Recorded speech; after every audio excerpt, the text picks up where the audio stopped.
ആറ്റുകാൽ പൊങ്കാലയുടെ തയ്യാറെടുപ്പുകളെല്ലാം പൂർത്തിയായിരിക്കുകയാണ്. എല്ലാ അടുപ്പുകളിലും കലങ്ങൾ നിറഞ്ഞു കഴിഞ്ഞു.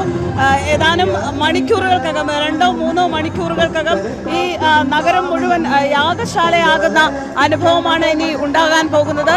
ഇത് തിരുവനന്തപുരത്ത് ആൽത്തറ അമ്പലത്തിന് മുമ്പിലുള്ള ദൃശ്യങ്ങളാണ് പ്രേക്ഷകർ കാണുന്നത്. ഇവിടെ കഴിഞ്ഞ ദിവസം തന്നെ രാത്രി തന്നെ വന്ന ഒരുപാട് പേരുണ്ട്. പല സ്ഥലങ്ങളിൽ നിന്നുള്ളവർ ഇവിടെ പൊങ്കാലയിടാൻ എത്തിയിട്ടുണ്ട്. എന്തായാലും പൊങ്കാല അടുപ്പുകൾ നിറഞ്ഞു കഴിഞ്ഞു, പൊങ്കാല കലങ്ങൾ നിറഞ്ഞു കഴിഞ്ഞു. ഇനി ആ ഒരു മനോഹരമായ ആ ഒരു നിമിഷത്തിന് വേണ്ടിയുള്ള കാത്തിരിപ്പാണ്.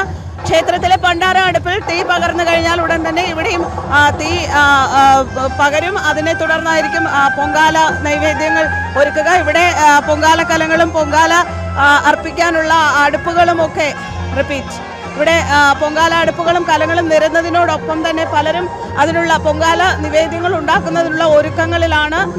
തെരളി ഉണ്ടാക്കുന്നവർ തെരളിക്കുള്ള ഒരുക്കങ്ങൾ ചെയ്യുന്നു, തേങ്ങ ചിരകുന്നവർ തേങ്ങ ചിരകുന്നു. അങ്ങനെ പല വിധത്തിലുള്ള കാഴ്ചകളാണ് ഇവിടെ കാണാൻ സാധിക്കുന്നത്. നഗരം ഒന്നടങ്കം ഒരു എന്താ പറയുക, ഒരു മനോഹരമായ നിമിഷങ്ങളിലേക്കുള്ള കാത്തിരിപ്പിലും ആ യാത്രയിലുമാണ്. ആറ്റുകാൽ അമ്മയ്ക്ക് ഒരുമിച്ച് ഒരുപാട് സ്ത്രീകളെ കാണുക, അവരുടെ സന്തോഷമായി അവര് ഇരിക്കുന്നത് കാണുക എന്നുള്ളതൊക്കെ തന്നെയാണ് ഈ കാഴ്ചകളിൽ പലയിടത്തും നമുക്ക് മനസ്സിലാക്കാൻ സാധിക്കുന്നത്. മനോഹരമായി അണിഞ്ഞൊരുങ്ങിയ സ്ത്രീകൾ യാതൊരു ക്ഷീണവുമില്ലാതെ വളരെയധികം സന്തോഷത്തോടെ അമ്മയ്ക്ക് പൊങ്കാല അർപ്പിക്കാനായി ഇവിടെ എത്തുന്ന കാഴ്ചയാണ് കാണുന്നത്. എന്തായാലും ഇവിടെ നിന്നുള്ള ദൃശ്യങ്ങൾ ഇന്ന് കർമ്മ ന്യൂസ് പ്രേക്ഷകർക്ക് മുന്നിൽ ഞങ്ങൾ എത്തിക്കും. കഴിഞ്ഞ ദിവസം ആറ്റുകാൽ അമ്പല നടയിൽ നിന്ന് ഞങ്ങളൊരു മലപ്പുറത്തെ ഒരു ടീമിനെ പരിചയപ്പെടുത്തിയിരുന്നു. പ്രേക്ഷകർ അവരെ ഓർക്കുന്നുണ്ടാകും. വളരെ മനോഹരമായി അണിഞ്ഞൊരുങ്ങിയ സ്ത്രീകൾ എന്നുള്ള രീതിയിലാണ് ഞങ്ങൾ അവരെ ശ്രദ്ധിച്ചത്. ഇന്ന് രാവിലെ വന്ന് ആദ്യം എൻ്റെ കണ്ണിൽപ്പെട്ടതും അതുപോലെ നല്ല അണിഞ്ഞൊരുങ്ങി നിൽക്കുന്ന കുറച്ച് സ്ത്രീകളാണ്. ഇവരെല്ലാവരും മലപ്പുറത്തു നിന്നാണ്. അപ്പോൾ ഇവരെ കണ്ടപ്പോൾ എനിക്ക് ചോദിക്കാൻ എൻ്റെ മനസ്സിലുള്ള ഒരു ചോദ്യം എന്താണെന്ന് വെച്ച് കഴിഞ്ഞാൽ, കുറേ കാലമായിട്ട് വരുന്നവരുണ്ട്, നിങ്ങളുടെ കൂട്ടത്തിൽ 2-3 വർഷമായിട്ട് വരുന്നവരുണ്ട്. പക്ഷെ ഇവിടെ വരുമ്പോൾ ഈ നാട്ടുകാരുടെ, തിരുവനന്തപുരത്തുകാരുടെ ഒരു സഹകരണം നിങ്ങൾക്ക് എങ്ങനെയാണ് അനുഭവപ്പെട്ടിട്ടുള്ളത്? വളരെ നല്ല സഹകരണമാണ്. അവർ സഹകരിക്കുന്നത് എല്ലാത്തിനും. വെള്ളവും എല്ലാം ഞങ്ങളുടെ സ്ഥലവും എല്ലാം പോലെ എല്ലാം എല്ലാറ്റിനും അവര് നല്ല സഹകരണമാണ്. ഞങ്ങൾക്ക് ഒരു ബുദ്ധിമുട്ടും ഉണ്ടായിട്ടില്ല. നാട്ടിൽ തിരിച്ച് പൊങ്കാല ഇട്ടിട്ട് പോകുമ്പോൾ നിങ്ങൾക്ക് മിസ് ചെയ്യാറുണ്ടോ ഈ മൂമെന്റ്സ്?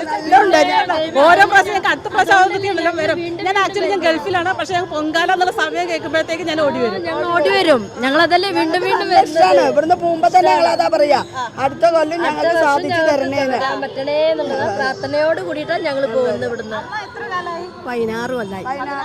അമ്മയാണ് ആദ്യം. അതെ അതെ അതെ. അതില് 46 പേര്, 50 പേര്, എല്ലാം കൂടി ചേർത്ത് 50 പേര്. അപ്പൊ നിങ്ങളെപ്പോ തിരിച്ചു ഓടുന്നത്? ഇനി ഇന്നലെ വൈകുന്നേരം തിരിച്ചു. മിനിയാന്ന് വൈകുന്നേരം തിരിച്ചു. ഇന്നലെ കാലത്തെത്തി. പിന്നെ ഞങ്ങൾ ആറ്റുകാലൊക്കെ തൊഴുതു. പിന്നെ വളരെ ഹാപ്പിയായി തൊഴുതു ഞങ്ങള്. പിന്നെ ഞങ്ങൾ ഞങ്ങളുടേതായിട്ടുള്ള കുറച്ച് ഇതൊക്കെ ചെയ്ത് ഷോപ്പിങ്ങിന്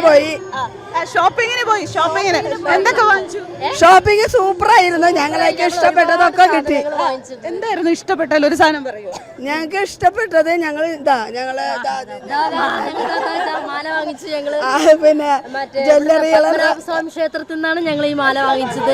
പിന്നെ ബാഗ് വാങ്ങിച്ചു. ഇന്നലെ മലപ്പുറത്തുനിന്ന് വന്നവരും ആടയാഭരണങ്ങൾ ഇട്ട് ഒരുങ്ങാൻ ഭയങ്കര ആഗ്രഹമുള്ളവരായിരുന്നു. ഇവിടെ തിരുവനന്തപുരത്തുകാരും വ്യത്യസ്തരൊന്നുമല്ല. അവരും ഞങ്ങളും ഒരുങ്ങാനൊക്കെ ഒത്തിരി ഇഷ്ടപ്പെടുന്നവരാ. ഇങ്ങനെ ഒരുങ്ങി നിൽക്കുന്ന പെണ്ണുങ്ങളെ കാണുമ്പോൾ ഞങ്ങൾക്ക് ഭയങ്കര സന്തോഷമാണ്. കുശുമ്പല്ല തോന്നുന്നത്. അപ്പൊ ഞങ്ങൾ നല്ലവരാണ്, നിങ്ങളും നല്ലവരാണ്. വളകണ്ടോ? ഓക്കെ. അപ്പൊ ഇനിയും വരണം, പൊങ്കാലയ്ക്ക് ഇനിയും വരണം. അവിടെ പോയി ഞങ്ങളെ നാട്ടുകാരെ കുറിച്ചൊക്കെ ഒത്തിരി പറയണം കേട്ടോ. ഓക്കെ. അപ്പൊ നല്ല ഭംഗിയായിട്ട് പൊങ്കാല.